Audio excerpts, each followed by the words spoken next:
Street. It might not help out everybody out in America, but it's helped me out. It's made me feel better for what I've gone through in my career for injuries. They're just what you need to feel your best. And it increases oxygen supply to the brain. There are thousands of products being marketed that make claims for which there is no strong scientific basis. They're marketed like drugs, but they're sold like food. I thought that they only sold things that were good for you. I didn't know that things were sold that would kill you. Tonight, the dangers of dietary supplements. Should the government step in? From ABC News, this is Nightline. Reporting from Washington, Ted Koppel. It's easy to understand our fascination with folk medicine. There is something profoundly reassuring about herbal remedies and cures that our colonial forefathers and mothers used in this country before the FDA or even the AMA was a glimmer in anybody's eye. There is also something comforting about the so-called natural medicines that our grandmothers employed back in the old country, whether that old country was Sierra Leone, Ireland, Poland, or China. Then again, there appears to be something artificial and manufactured about drugs, while herbal remedies sound so, well, natural. Natural or not, and some dietary supplements imported from Asia were found to contain, among other things, lead, arsenic, and mercury. It's a huge growth industry. This year alone, some $15 billion in sales. And anyway, we reassure ourselves, if there were anything wrong with that ephedra or St. John's wort, if there'd been any problems from taking melatonin or ginseng or ginkgo biloba, the government would step in, right? No, the Food and Drug Administration has nothing to do with clearing most of these products for sale. In the case of manufactured drugs, a pharmaceutical company has to get FDA approval before it can put a new drug on the market. In the case of dietary supplements, the FDA would have to prove that something was wrong with the product to get it off the market. And the people who put out the dietary supplements, what obligation do they have to report instances in which one of their products caused illness or death? Zero. None. We'll talk about how and why that came to pass a little later. First, though, this report from Nightline correspondent John Donvan. Sometimes the heart of the matter lies in the small print. And here's what the small print says these days on some of the stuff that's been bottled for your health. Fuel for thought by Nature's Plus. Healthy brain function and general well-being, the bottle reads. But there's an asterisk. This statement has not been evaluated by the Food and Drug Administration. Or nutritional support for joints by the Vitamin Shop. There's that asterisk again. And that same disclaimer about the FDA. And that's how it is as Americans over the past several years have rushed the doors of what used to be called health food stores. This represents the traffic, of course speeded up several times, during a 1-hour period at GNC here in Washington this afternoon. The bottles may come with asterisks, but the business is booming. He launches one to deep center field. The king of home runs, Mark McGwire, gave some of the credit for his amazing '98 season to a dietary supplement, and its sales soared. When we asked some prep school lacrosse players who'd been down to the local supplement store, 2 acknowledged taking an amino acid called creatine. It helps me gain weight. I did notice it helped me build up more muscle. Then there's weight loss and an ingredient called ma huang from the plant of the same name, known chemically as ephedrine. People like Heidi Vanderwall have taken it to lose weight. I lost 7 pounds in 2 weeks and then 35 pounds in 3.5 months, and found it to be the most freeing tool that I've ever come across. All told, last year, Americans spent $15 billion buying vitamins, minerals, herbs, and amino acids to feel stronger, to think more clearly, to digest their food better, and so on and so on. From butcher's broom to go-to cola to hawthorn berries, which are supposed to fight insomnia and smooth digestion. Now, without a doubt, some of these herbs, long overlooked by Western medicine, do some people some good. And recent scientific research, especially in Europe, backs that up. So why then that asterisk? Well, it's the FDA's way of saying that it's not entirely sure what's inside the bottle. The testing that's demanded of conventional pharmaceuticals, the clinical trials, the hundreds of millions of dollars in research, it's not required by law for the pills and potions marketed as dietary supplements. The result, wrote former FDA Commissioner David Kessler recently, is a public that does not understand how potentially dangerous these products can be. That, for example, at least one supplement may be linked to cancer. It is time, he says, to change the law. I don't know how we've gotten to the point where we walk into a supermarket or we walk into a drugstore and we see literally hundreds of products on the shelves. We see claims that have very little scientific basis. And we see products that are being sold that have real risk. I mean, we're turning back the standards that we have developed in this country, where if you walked into those stores, you could trust what was on the label. With the passage of a 1994 law, the FDA got a lot of power to regulate the labeling of dietary supplements, so manufacturers cannot make outlandish medical claims. But when it comes to what's inside the bottle, the FDA has about the same regulatory power over that as it has over the quality of seafood. Seriously. Brand new supplements, and they're relatively few. Yes, the FDA can block those pretty easily. But the thousands of traditional supplements, those products are presumed safe and sent to market, just like seafood, until somebody gets sick or until the FDA can prove that there's a problem. By putting the burden on the FDA to prove that, in fact, a substance is unsafe, to prove that a claim is false or misleading, I mean, it's like letting the horses out of the barn and asking FDA to go chase all of them. But the supplement industry says it's not necessary to regulate its products with the stringent rules applied to pharmaceuticals. A prescription drug is designed to treat, cure, or mitigate a disease. A dietary supplement is used by consumers to fill a gap in their nutritional dietary eating patterns.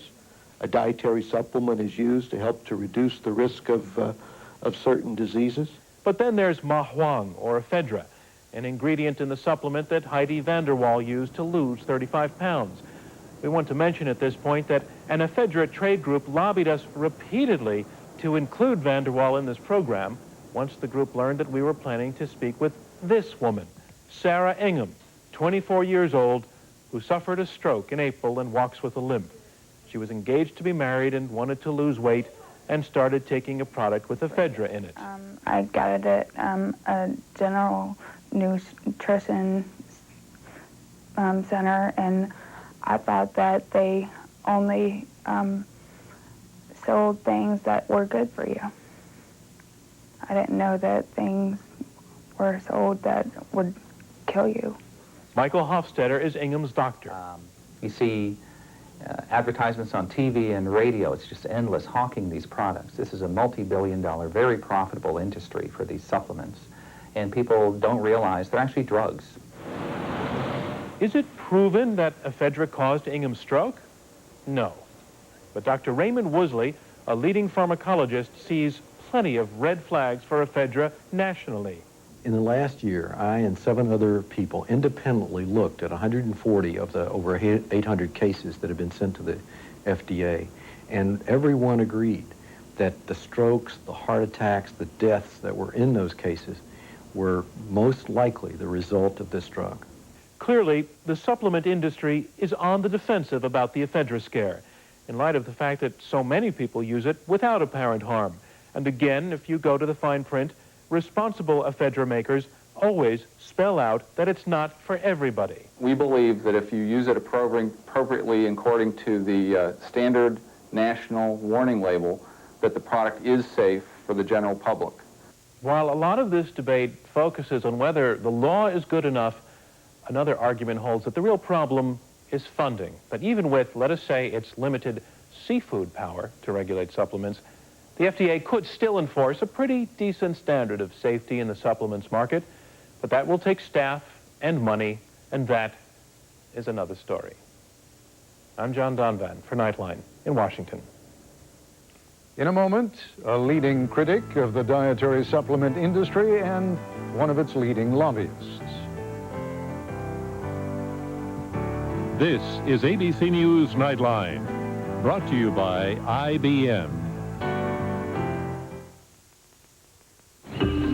Let's change the rules. What if every rook had a desktop? What if every knight had a laptop? What if every bishop had a PDA? What if they were all connected together?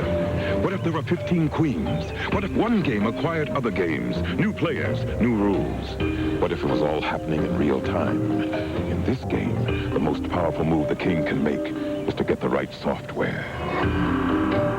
It's a different kind of world. You need a different kind of software.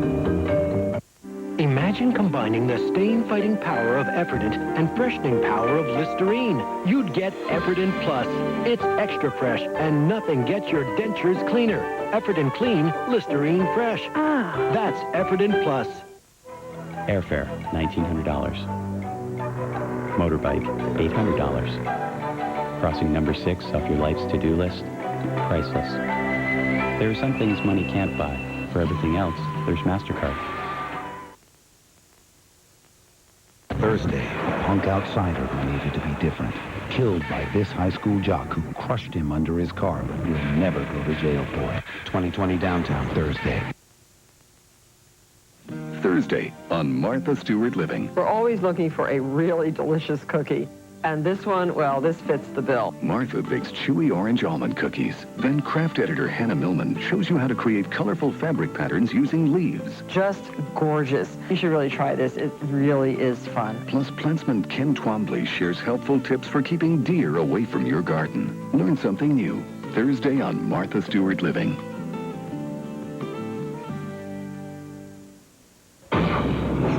Let me take a team through that gate. Prepare to unlock your imagination. Unleash the adventure. Discover new worlds. Because the gate is open. Every week, a new gate, a new world to explore. Richard Dean Anderson, Stargate SG-1. Stargate, Saturday at 7 on KAPP ABC. And joining us now from New York, Dr. Victor Herbert. He is chief of the Nutrition Center and Research at Mount Sinai School of Medicine. And joining us here in Washington, Michael McGuffin is president of the American Herbal Products Association, one of the leading trade groups representing the dietary supplement industry. Dr. Herbert, let me begin by finding out from you what you really think. Do you think that most of these products are essentially benign, mostly damaging, or like little sugar pills which are neither benign nor damaging?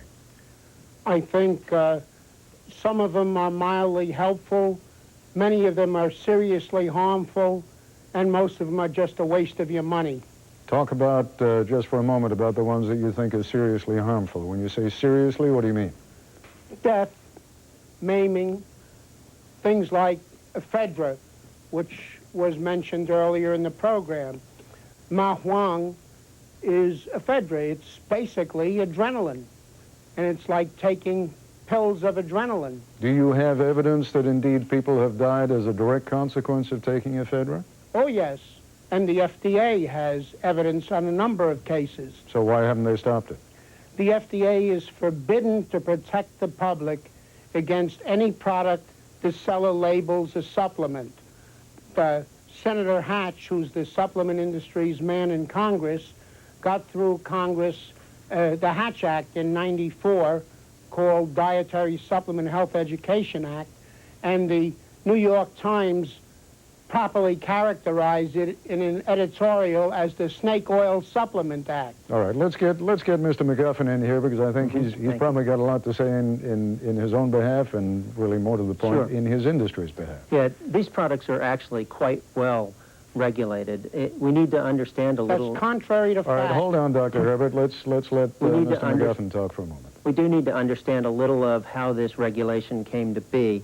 The U.S. Congress unanimously approved the Dietary Supplement Health and Education Act, partly in response to FDA's efforts to take herbs and vitamins away from Americans and limit That's their untrue. access Dr. to... Herbert, try and control yourself just for a couple of You're minutes. saying so many things that are untrue. I will give you a chance to talk in just a moment. The agency attempted to limit access to truthful information about these products. The resulting regulations, the resulting legislation and the regulations that came from them, if I can quote the current commissioner, Dr. Jane Haney, what she has told a congressional committee is that the regulations as they exist today provide sufficient legal authority to protect the public health.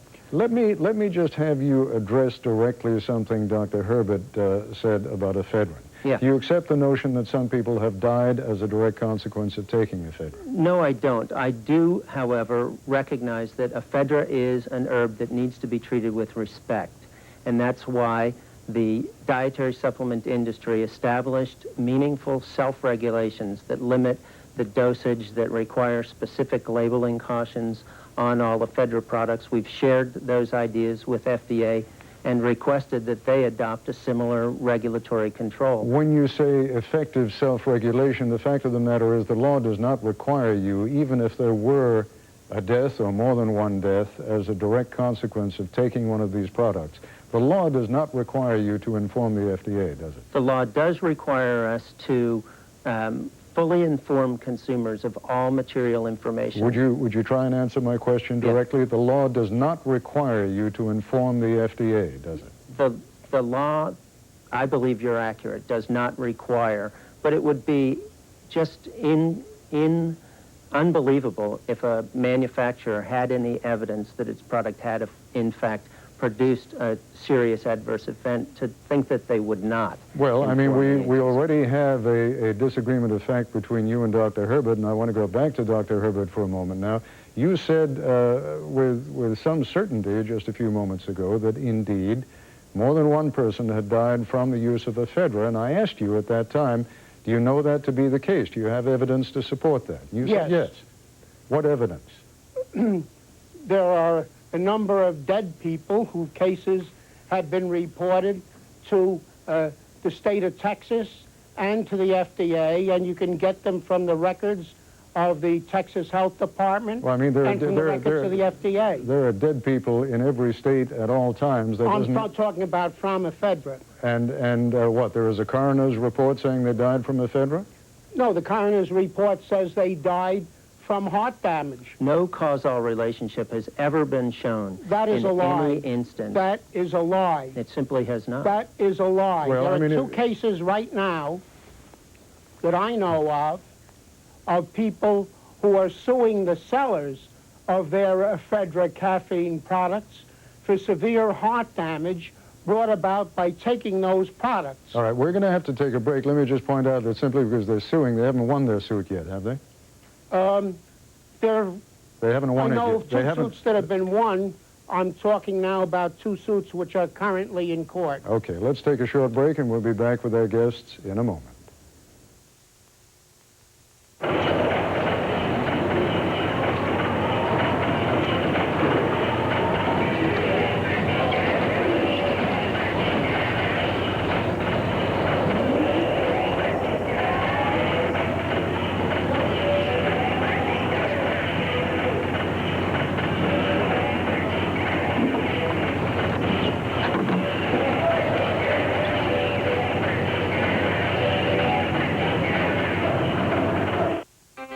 What's your lucky number?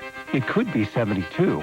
Once you hit the 72-hour sale at Sears, 3 big days that will change the look of your home.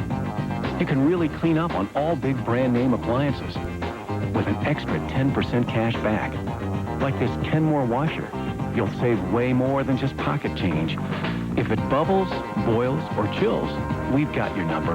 The 72-hour sale at Sears. The good life at a great price, guaranteed. Everybody knows it's smarter to buy in bulk, even long distance. Thank you. Now you can get 1,000 minutes of nighttime calling for just $20. That's a big block of talk. And you won't have to strap it to your minivan. Switch to Sprint at 1-800-PEN-DROP. Call now and get free internet call waiting. and never miss another call when you're online. Coming up. Here comes the politically incorrect. Yeah. Dana Carvey on dating. Women have this thing about very handsome men. I used to get it a lot. Politically incorrect with Bill Maher. It's time to face the facts about the Snake River. Removal of the dams would add over 700,000 trucks to our highways with a price tag of over $300 million.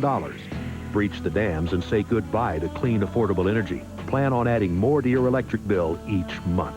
No dams and more than 2,200 jobs evaporate. Family farms fail, taxes soar, land values plummet. Say no to Al Gore. Help preserve the Columbia River Basin. Support Slade Gorton in his fight to save Snake River. Why should you watch Tom Spencer on KAPP ABC? A complete weather forecast, first forecast, 5-day forecast, traveler's forecast, pinpoint forecast. Backed up by the most advanced technology available. Maps in motion, 3D flybys, next-rad Doppler. A meteorologist with the knowledge and training to bring it all together. When you want a weather forecast that's accurate, one you can depend on. Meteorologist Tom Spencer. Weeknights at 5 and 11 on KAPP ABC. And we're back once again with Dr. Victor Herbert and Michael McGuffin. Mr. McGuffin, what distinguishes a dietary supplement from any other kind of drug? Well, a dietary supplement is simply classified different in the regulatory model, but the issues that were raised in some of the early commentary about the need to regulate these as drugs is simply not the right approach to the regulation. Could we at least begin with your trying to answer my question? What distinguishes a dietary supplement from any other drug that may be on the market and that is subject to FDA approval? Well, okay, a dietary supplement is defined as a vitamin, mineral, amino acid, or herb that's used to supplement the diet, and a drug is defined as a substance that's used to treat, cure, mitigate, prevent disease. And Dr. Herbert, how does one distinguish whether one of these products is a dietary supplement or purports to be able to do something on its own? It's all semantics, Ted. They're all drugs, but the Hatch Act, the Snake Oil Supplement Act, says that if the product is found in nature in any dose, in any quantity, anywhere in the world, you can sell it as a supplement. That's not true. But you're lying. Not only can you sell it as a supplement, I'll tell you what, Dr. Herbert, I admire your enthusiasm, but maybe we can keep the charges of lying down just a little bit. All right. What would be a sensible way, Dr. Herbert, of finding some kind of a compromise here? In other words, if the FDA, for example, were given more money so that it could hire more people, so that it could do more investigating, wouldn't that be a step in the right direction? The sensible thing would be for the FDA to be given the funding to do what the German Commission does. The German equivalent of the FDA has a phytochemical division, that is a division for studying herbs, and they require anybody who sells an herb in Germany to meet specific standards for quantity of certain specific active ingredients per dose. Let me interrupt you only because we're down to our last few seconds, and I'd like to give Mr. McGuffin the last word. What would be wrong with that sort of a model?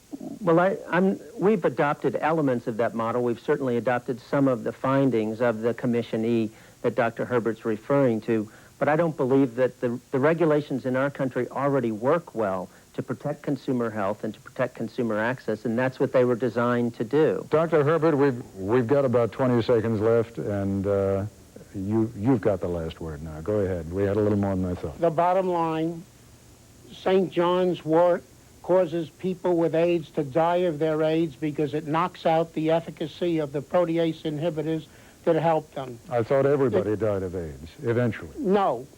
Not anymore. No one has been cured of AIDS, to the best of my knowledge. It depends on your definition of cure. There are a lot of people who never get the clinical disease or whose clinical disease is in remission probably forever.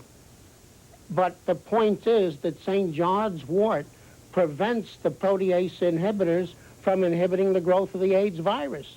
It prevents oral contraceptives from working. So women taking oral contraceptives who take St. John's wort become pregnant because it doesn't work.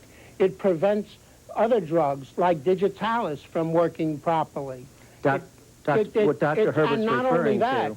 but ginkgo is an anticoagulant. There was just recently a report Gentlemen, in, I think, JAMA. I can't stretch the time any longer than it is, but Ms. McGuffin, I have to give you a chance to come back with a very quick comment. Well, what Dr. Herbert, I think, is pointing out is that there is specific information about specific herbs that does need to be made available to consumers. I agree with that. Our trade association has worked very diligently to It's not on your labels. Hold it, Dr. Herbert, hold it, please. But this wholesale approach to that we should throw away all of the regulations and start over doesn't make any sense. We need to look at the specific information about specific substances because the rules for chamomile are going to be different than the caution that you might put on, as Dr. Herbert has pointed out, a St. John's wort product. Unsatisfactory as that may be to Dr. Herbert, that's going to have to be the last word. I thank you both very much for joining us. Good of you to come in.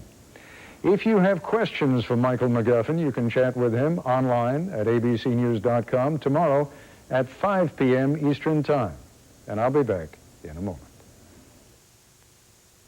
The Batmobile is jet-powered, bulletproof, fireproof, and reaches speeds over 300 miles per hour. Could we possibly improve on it? Yes. OnStar, how can I help you, Batman? It's all the help you'll need on the road. Win a trip to Warner Brothers Studios in L.A. Play the Batman Challenge at www.onstar.com.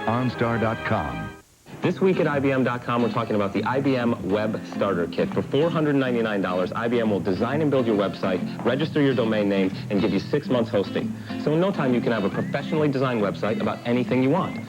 Clothing, travel. Doll houses, and little mini bake ovens.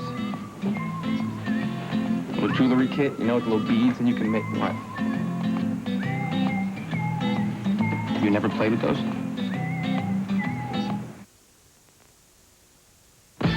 We got a deal for you. Our mega shopping spree is going to save you hundreds of dollars. Designer price, $485. Our lookalike price, $159. $158, $16.99. Then tire bags, a bargain shopper. I am cheap, and I'm going to show you how to get a designer look for under $100. And you saw these gowns on Oscar night. Our stunning lookalikes are a steal. Let's go shopping. Tomorrow's Oprah.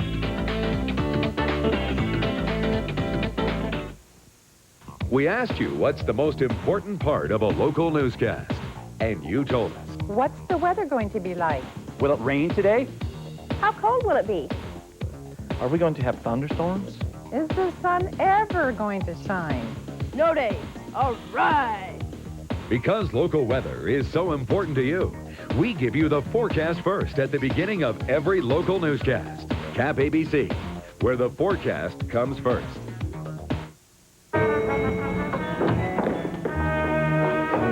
There's a stork here.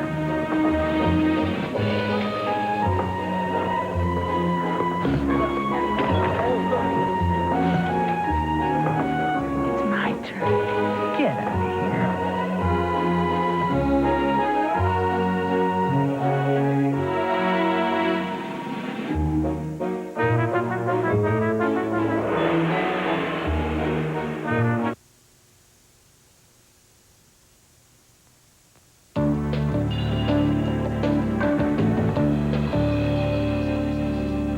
Tomorrow on Good Morning America, a member of the rescue team which has been trying to save the penguins caught in an oil spill off South Africa. That's our report for tonight. I'm Ted Koppel in Washington. For all of us here at ABC News, good night.